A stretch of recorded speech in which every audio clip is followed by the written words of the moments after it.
Escucho la defensa técnica del señor Danilo Eduardo Correa.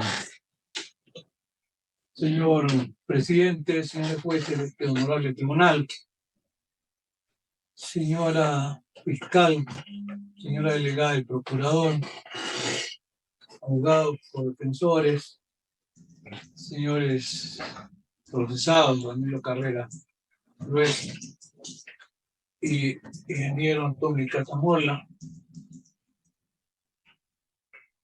Yo voy a ser muy respetuoso con mis expresiones, pero sinceramente a mí me da una gran preocupación la forma como se ha manipulado conceptos doctrinarios atinentes a la teoría del delito y también conceptos referidos a la teoría de la prueba. Porque hemos escuchado aquí decir a la Fiscalía General del Estado, y me quiero referir así porque es la institución, una institución de la que de alguna manera Alfonso Zambrano Pasquel, quien está interviniendo en este momento para el efecto del registro, yo soy uno de los coautores del Código de Procedimiento Penal de Ecuador, con el profesor Edmundo Durán Díaz, gran fiscal general, y el doctor Walter Guerrero Iván, gran presidente de la Corte Nacional. Dejamos estructurado un proyecto que tomaba las líneas del proyecto de Código Procesal Penal Modelo para Iberoamérica de un querido amigo fallecido, Julio Mayer. Y Julio decía algo como esto: los males de la justicia no se los echemos a los códigos, los males vienen en ocasiones por los malos operadores. Y Julio decía, el mejor código del mundo sin buenos operadores sirve para muy poco. Y debo recordarlo porque era mi amigo y ya falleció. E insisto, señor presidente, con el enorme respeto que nos merecemos y se merecen todas las personas que estamos en esta sala. Yo he escuchado conceptos como aquel de que el delito de delincuencia organizada no requiere resultados. Por ahí he escuchado un eslogan de la Fiscalía General del Estado que dice algo como esto: es un delito de mera actividad. Pero ni siquiera, si se lee la normativa del artículo 369 que define lo que es delincuencia organizada, dice: la persona que mediante acuerdo o concertación forme un grupo estructurado de 3 o más personas que de manera permanente o reiterada financien de cualquier forma, ejerzan el mando o dirección o planifiquen las actividades de una organización delictiva con el propósito de cometer uno o más delitos sancionados con pena privativa de libertad de más de 5 años, que tenga como objetivo final la obtención de beneficios económicos u otros orden material. Incluso escuchamos que se dijo aquí, no basta que no tengan ningún beneficio, pero más allá de eso, nosotros hemos sido testigos durante toda esta semana de la prueba, porque hay que recordar que la prueba es el medio, el mecanismo para llegar a ¿qué? A la certeza en un proceso penal. Y hoy el Ecuador toma un concepto que es anglosajón, yo lo desarrollo en uno de mis últimos libros sobre derecho procesal penal y técnica de litigación, que tiene que haber prueba más allá de toda duda razonable. Por eso es que en algún momento el profesor Ferrariol, el autor de Derecho y Razón, dice: cuando aparezca alguna duda ya no se puede condenar. Es más propio del sistema anglosajón, reconozco, pero hoy está formando parte de la estructura del Código Orgánico Integral Penal. Un delito tiene elementos objetivos, tiene elementos subjetivos. En la teoría del intercrímenes, para efectos de la adecuación típica, tiene que haber una manifestación de conducta como ejercicio de actividad penal. Si no basta estar sentado, o el economista Danilo Carrera, si así se llama, tiene tal teléfono, el ingeniero también con todas las consideraciones, Antonio Casa, así se llama. Aquí se han mencionado nombres, pero ¿qué ha hecho? Porque el delito empieza por ser una manifestación de conducta que busca o tiene el ejercicio de una actividad final. Como decía el padre fundador del finalismo, Yo soy bastante belseliano, Hans Belser, aunque en momentos me aparto y estoy en la línea del profesor Henry Maurach. Sí, claro. Tiene que haber una manifestación de conducta, que sea el ejercicio de actividad final. Y eso está corroborado en el Código Orgánico Integral Penal y en el 13.9, por supuesto. Personas que mediante acuerdo o concertación formen un grupo estructurado que de manera permanente o reiterada financien de cualquier forma, ejerzan el mando o planifiquen las actividades con el propósito. Ahí está la finalidad.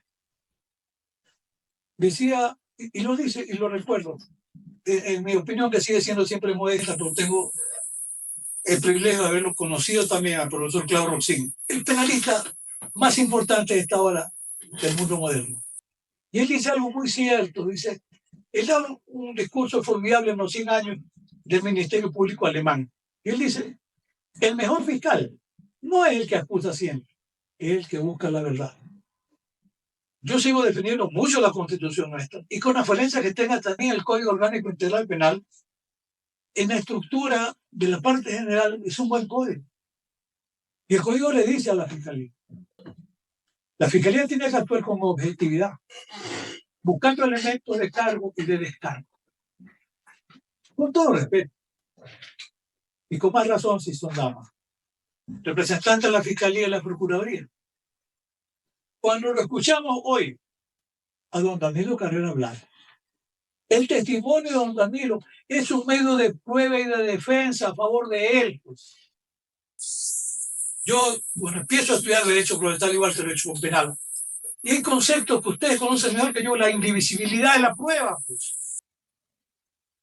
Lo que dijo don Danilo fue en su defensa.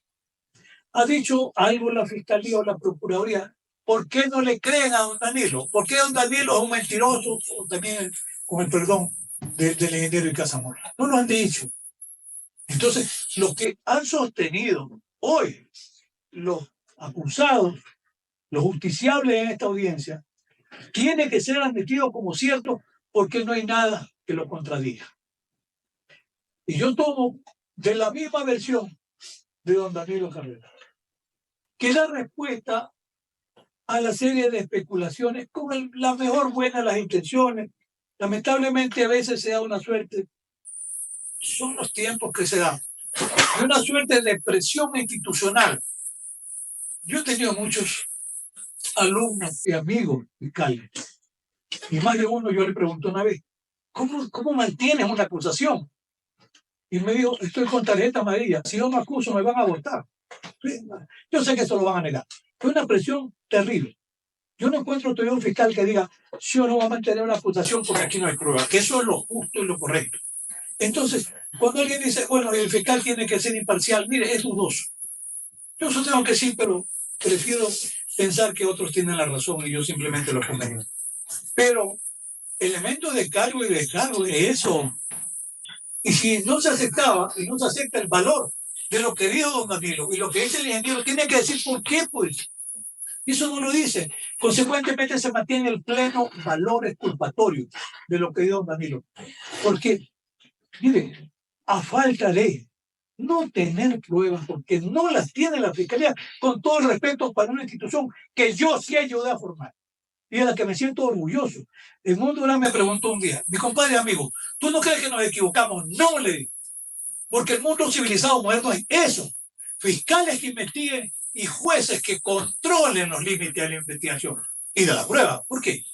Porque como dice ese otro querido amigo Raúl Zaffarón, mi hermano mayor, el sistema penal que está constituido por fiscales y por jueces, y el sistema penal, los jueces tienen que ser un mecanismo de contención. ¿Para qué? Para evitar, lamentablemente, un ejercicio abusivo del poder punitivo del Estado.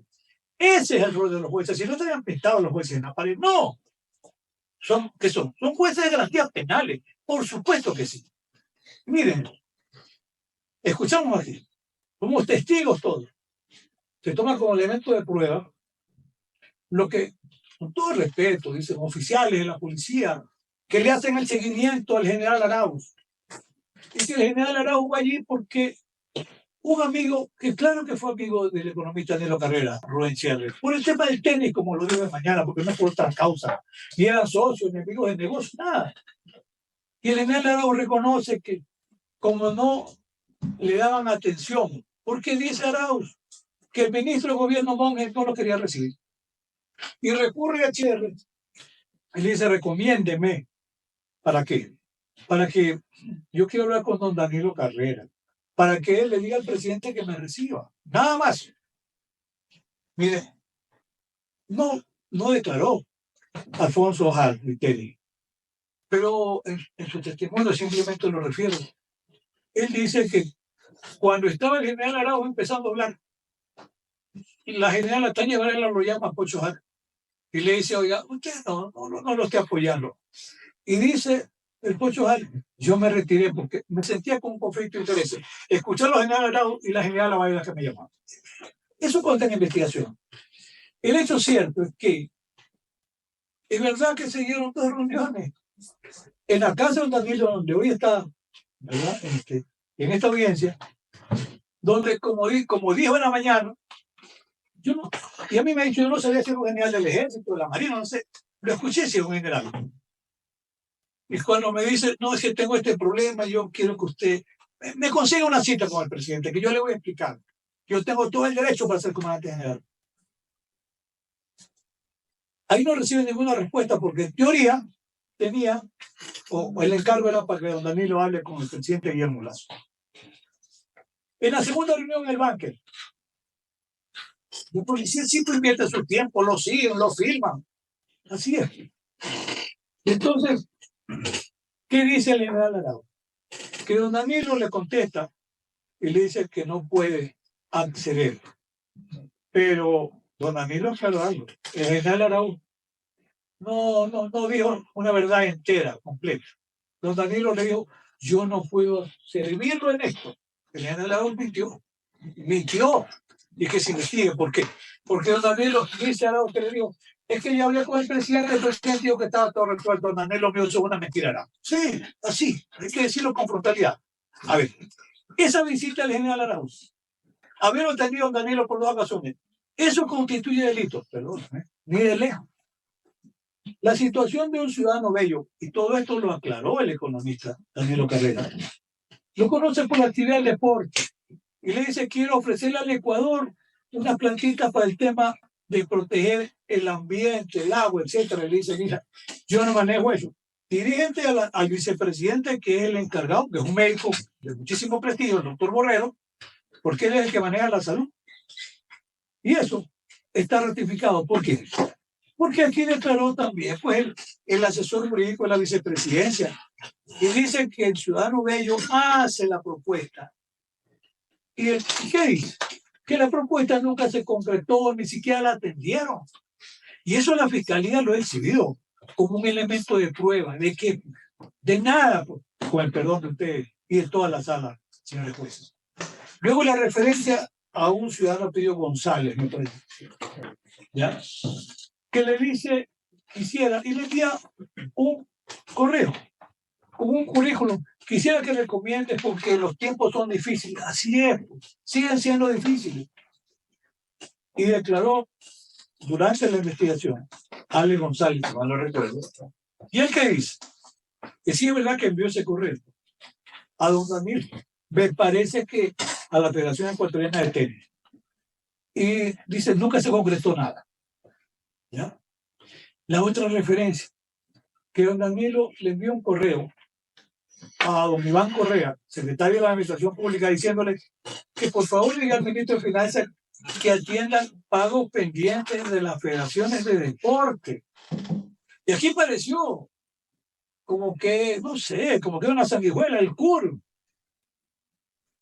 El CUR es el procedimiento, el momento final, cuando los recursos están aprobados. Lo explicó don Danilo en la mañana. Y la fiscalía lo ha erigido como un medio de prueba, pero por favor, ¿pues prueba de qué? ¿De delincuencia organizada? No, eso está tomando el pelo, sinceramente, con todo el respeto. Miren, hemos escuchado aquí afirmar a la fiscalía que ya los actos preparatorios, ya hay delito. Eso es falso. Yo no sé realmente dónde sacaron esa teoría. Yo alguna vez iba a capacitaciones a la fiscalía cuando me llevaban. Y reitero, no era gratis, me pagaban $100 la hora. ya hace algunos años. Y venía y daba lo que yo conozco hacer, litigar en teoría del delito. Y en la teoría del delito, porque yo asumo que la Fiscalía sí sabe en la teoría del delito, pero lamentablemente para mantener una acusación dijo cosas indebidas como que los actos preparatorios dijo que ya eran suficientes para delincuencia organizada. No, solamente voy a recordar, no para darle clase a nadie, recordar lo que dicen juristas como Enrique Bacigalupo, ese gran jurista argentino. En la teoría del delito hay un proceso inicial para todos los delitos, que es de ideación, planificación, propuestas, planes, reuniones. Todo eso forma parte de las ideaciones en el ámbito criminal. Y hay un principio importante en latino, cogitationes nemo patitur. Los pensamientos no delinquen. Ojo, don Danilo jamás conversó con nadie, ni propuso nada, ni ideó, ni planificó. Me estoy refiriendo a esas presentaciones que hizo la Fiscalía de la transcripción, materialización de conversaciones que se dice que pasaron al parecer en la casa del ciudadano, que era como el gran hermano Masud, querían grabar todo, hasta la comida. Pero perdóneme, asistimos todos a una vergonzosa lectura. Estaba escandalizada la señorita policía de lo que tenía que repetir de ese lenguaje suave y procolalia pura. Perdóname, ¿y eso es prueba de qué? Alguna prueba contra la manera es absoluto. Pero lo que comentaban, asumiendo que fuese cierto lo que comentaban, la posibilidad de obtener algún beneficio, por favor, eso está en el campo de la ideación, deliberación, planificación, que cuando deben ser sancionados, en el momento que hay una resolución manifestada que implique la presencia de actos idóneos conducentes de manera inequívoca a la producción de un delito. Porque si aceptamos la tesis de la Fiscalía, perdóneme, de que basta la ideación o conversación de delincuencia organizada, se ha destruido toda la construcción de muchísimo tiempo de cómo entender el desarrollo de una estructura, de un pensamiento criminal, cualquiera que sea el delito. Entonces, la conducta penalmente relevante no basta repetirla. Tiene que haber elementos que prueben que hay una conducta penalmente relevante. Y esos elementos no están en el proceso. Y hay oficiales como el oficial Alarcón, que él dice que la investigación está referida a los sucesos de Manta.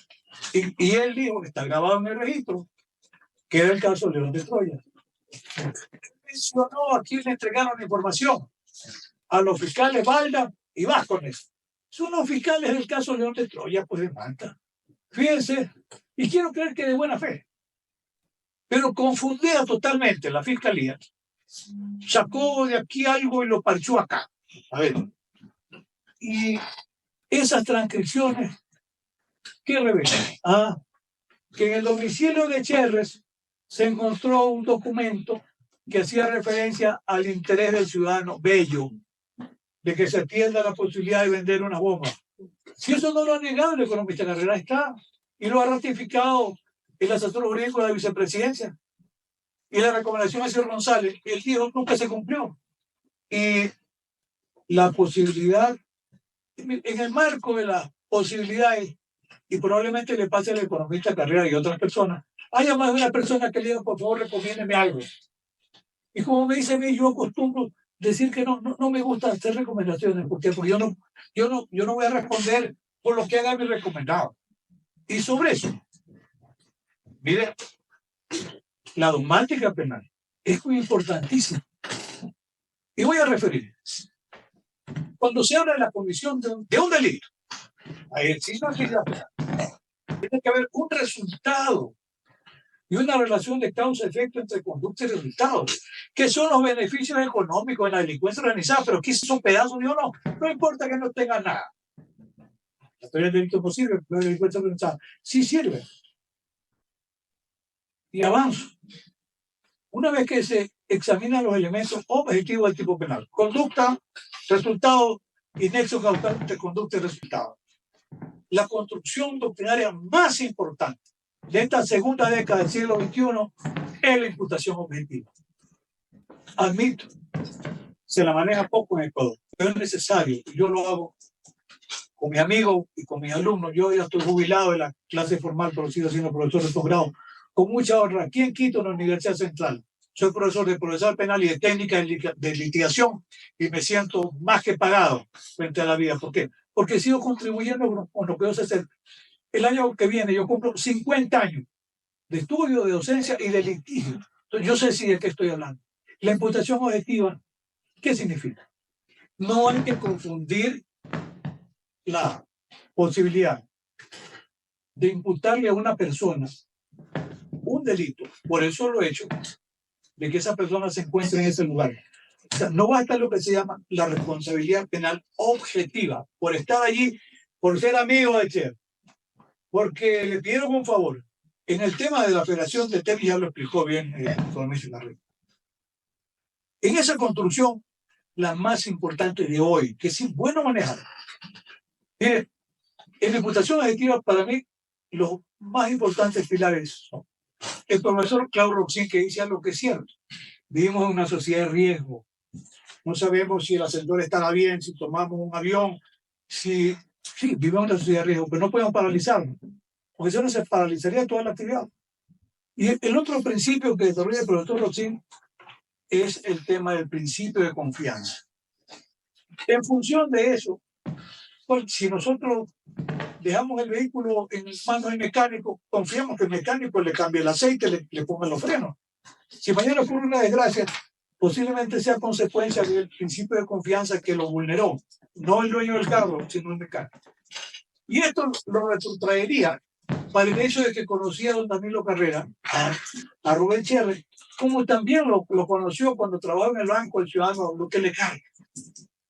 Pero si a la luz no tenía manifestaciones de conducta criminal, suele pues el principio de confianza. Y no estoy ni defendiendo ni cuestionando la memoria de un muerto, y tampoco lo que haya hecho, no, lo que le caro, no. Porque aquí viene otro componente importantísimo en la teoría de la imputación objetiva, que es construcción de ese otro gran jurista alemán, el profesor Günter Jauch. Günter Jauch dice, y lo repite Miguel Polanco Navarrete, Ors, dijo el maestro Poliano Navarrete y Pepe Carlos Young. Ambos muy jóvenes, tienen la edad probablemente de mí o el mayor. Y ambos dicen, a ver, el maestro Jacob dice, no todo es responsabilidad de todos. Correcto. Y yo le agrego, de mi propia cosecha, cada quien responde por lo que hace y por lo que deja de hacer. Y en algún momento dado, el profesor Rocín, en esa misma línea explicando, dice, en un caso, dice, por ejemplo, del cohecho, si incurre en cohecho una persona que está por debajo, por ejemplo, del ministro, no tiene por qué responder el ministro, sino el que comete el delito. Y yo sería gráfico, diría, si un policía, en una mala actuación policial, mata a un ciudadano, ¿sería justo meterlo preso por el comandante de la policía o al ministro de gobierno? No, responde él. Esa es la teoría de los roles.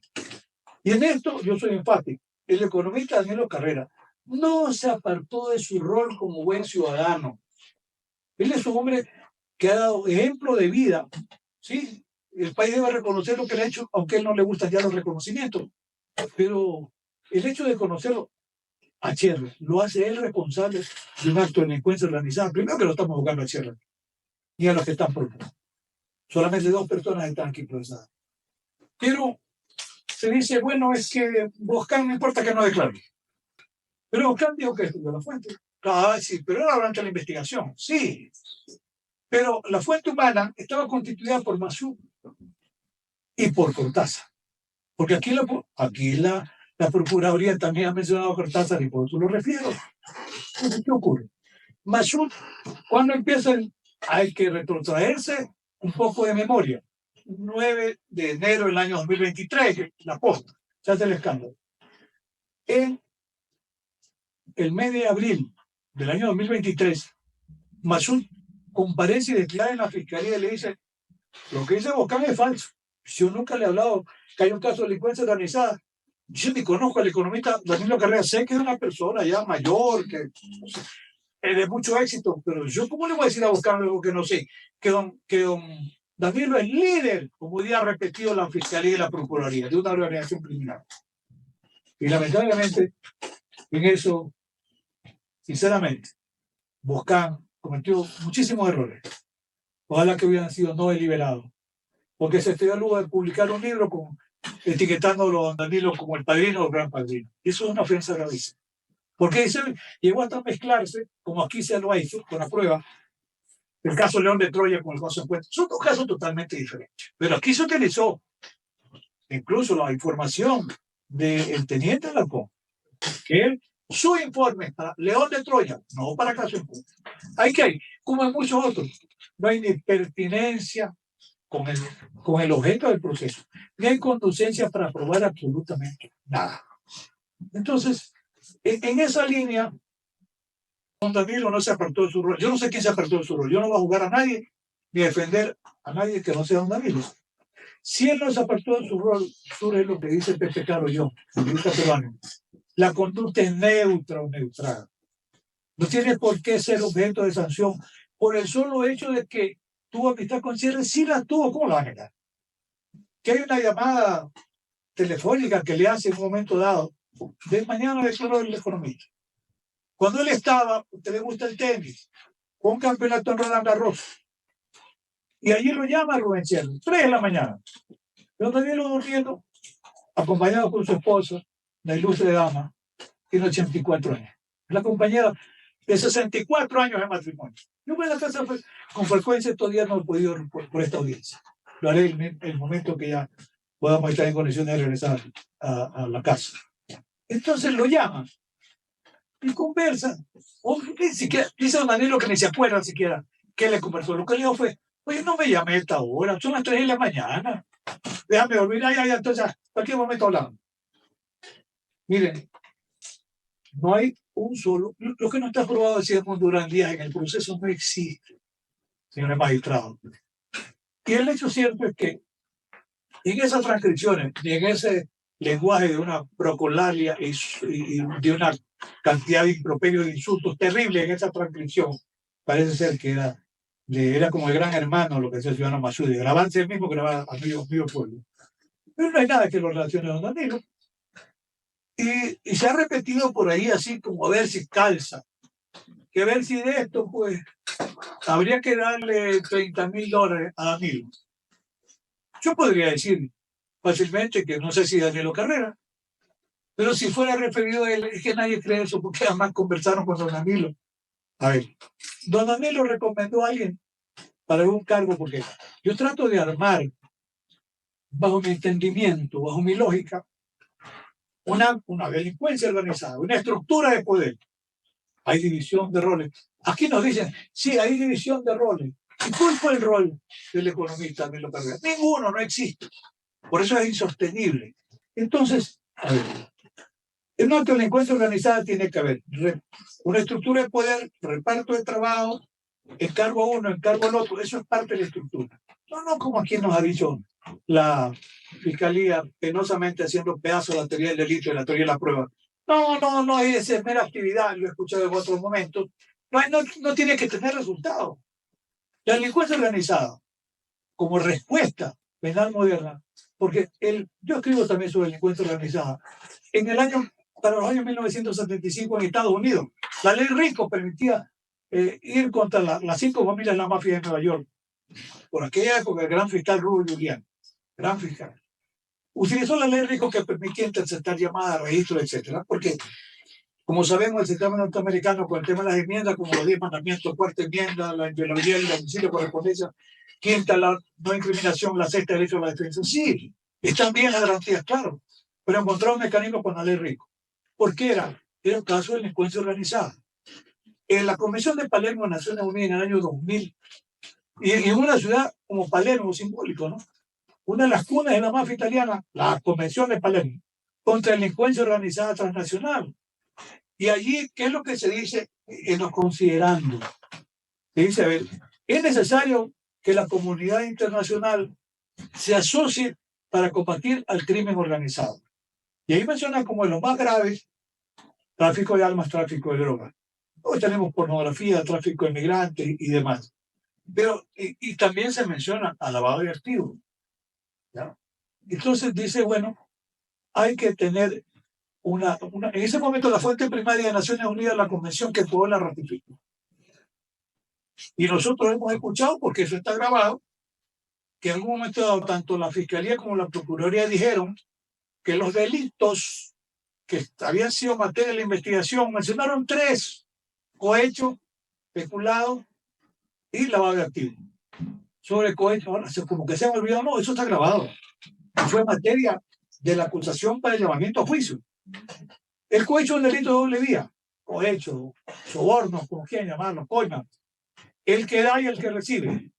Esto supondría que Danilo Carrera, que es una persona del ámbito privado, tendría que haberle dado dinero a un funcionario público para incurrir en cohecho. Pues. ¿Qué peculado? Peculado es el abuso de dinero público. Entonces Danilo Carrera Caso ha sido un funcionario público durante el proceso en que se dice que se cometieron delitos que sinceramente yo no sé si realmente, yo he dicho y reitero, la Fiscalía no tiene un caso. No tiene un caso porque no hay ningún elemento que haga terminar un acto de delincuencia organizada. Y lo otro, te digo, a ver, lavado de activos. Pero pues el lavado de activos tiene que haber un delito precedente. Pues. El delito precedente luego que genera recursos, los recursos son transformados o lavados. Aquí ha habido informes de la UAF. Reporte, hay un informe ejecutivo y dice claramente es solamente referencial. Pero allí no hicimos nada con respecto a Danilo Carrera. Están los informes tributarios del SRI, no hay absolutamente nada. No, don Danilo no ha sido funcionario público, pero no existe un informe de Contraloría, porque así lo digo rápido y tratando de no agotarnos más de lo necesario, pero el derecho a la defensa es una garantía inviolable y trato yo de cumplir con este encargo que a mí me honra en altísimo grado. A ver. Se ha dicho que había reuniones. De acuerdo con la transcripción de lo que aparece, incluso aparece, puede que sea buscamos no con su gorrita allí, pero hay alguna referencia a don Danilo, o si alguien dice, oiga, ¿sabe qué? Yo me encargo de hablar con Danilo. Por ahí aparece alguna afirmación que se hace de Cherry en otro momento, que dice, me voy a reunir con Guillermo. O sea, con ese criterio mañana habría que hablar con el presidente Guillermo Lazo también aquí. No y no. Y para ir concluyendo, en razón del tiempo más importante de ustedes que el mío, la prueba tiene que estar determinada a cumplir 2 objetivos. El primero, llegar a la certeza, más allá de toda duda razonable, de la existencia de un delito. En el momento en que ya aparece una duda de la existencia del delito, ya no hay un caso. Simple y sencillo. Y además, asumamos que se pasa el primer filtro y llega la Fiscalía a probar que se cometió un delito. No basta. Hay que probar quiénes son las personas que tienen que responder por ese delito. Ahora, he escuchado decir algo así como autor. Pero no nos dicen qué es lo que ha hecho el economista Danilo Carrera para ser considerado autor.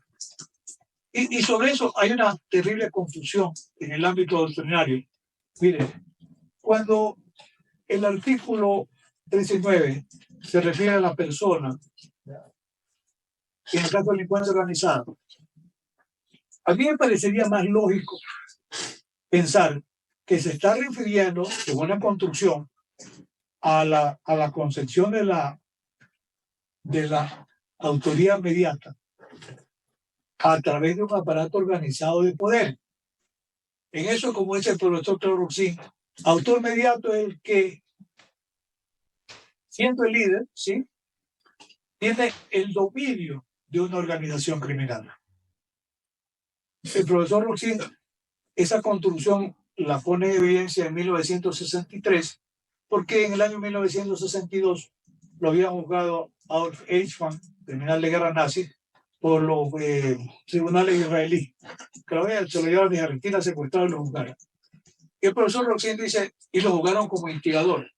El profesor Roxín dice equivocado. Era autor mediato, porque el autor mediato es el que tiene el dominio de un aparato estructurado de poder. Ese es el autor mediato.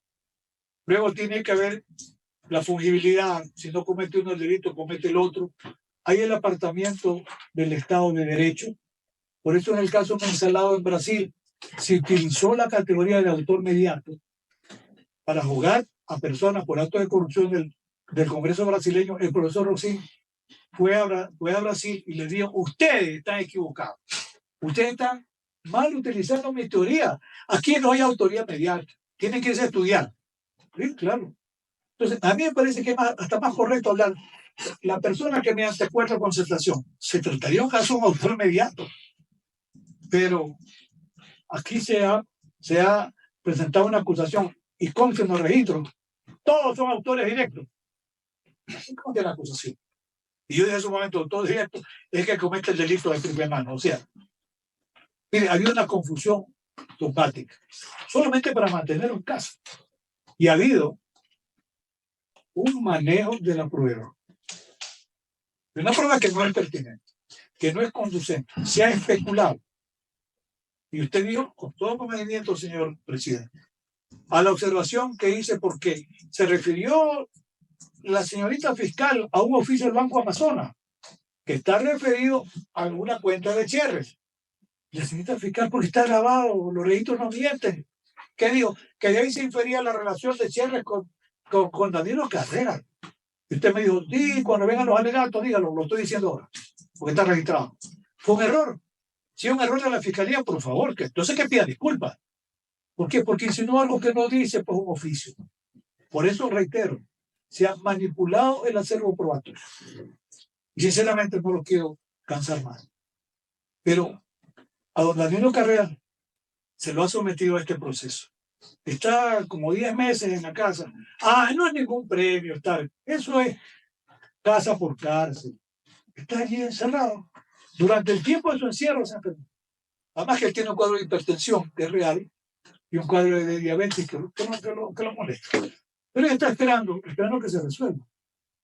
Nunca comportó un riesgo de fuga. ¿Dónde se iba a fugar? El peligro que vaya a destruir las pruebas. ¿Qué pruebas? Pues eso lo maneja la policía con la fiscalía. O sea, siempre fue desproporcionada, innecesaria e ilegal cualquier medida que se dictó contra don Danilo. Pero ella se mantiene, como yo le digo, en pie de guerra. Así es. Esperando que se haga justicia. Eso confiamos todos los ecuatorianos, que seguimos creyendo en la importancia de una justicia. De una justicia que tiene que ser, por sobre todas las cosas, independiente. Tiene que ser imparcial. Los jueces tienen que actuar con competencia, sí, que sea expedita, que sea ágil. Y ojalá que llegue el momento en el que la Fiscalía como institución cambie el direccionamiento y comprenda que cuando no hay prueba en un proceso, la Fiscalía tiene que honrar el ejercicio del cargo, que buscar la verdad. Eso es actuar con objetividad. Y si llega ese momento, la Fiscalía tendrá que decir: señores, yo no puedo mantener una pretensión, no sé, 20 años, pero fuera sinceramente de todo control. Y eso se sumó, lamentablemente, también la Procuraduría. ¿Son responsables las señoritas? No. Ellas forman parte de mandos institucionales y tienen que cumplir aquí con una consigna, aunque digan que no. Y con eso, sinceramente, concluyo. ¿Qué esperamos? Que don Danilo Carrera, este tribunal, honrando el ejercicio del cargo, reconozca algo. Decía mi maestro y mi mentor, el doctor Zavala Vaquerizo. Y usted lo dijo bien. Usted es inocente. Y mi maestro, el doctor Zavala, decía: un ciudadano inocente, como el economista Carrera, está sentado allí mirando el desenlace del proceso. Porque el humo probando, la tarea de la prueba la tiene la Fiscalía, que es la titular de la Asamblea. Y si la Fiscalía no puede encontrar elementos de prueba, a un ciudadano como Danilo Carrera tiene el Estado, por intermedio de ustedes, honorables magistrados, que ratificar su estado de inocencia y disponer el cese de todas las medidas de aseguramiento personales y las reales. Muchísimas gracias por tu tiempo. Muchísimas gracias.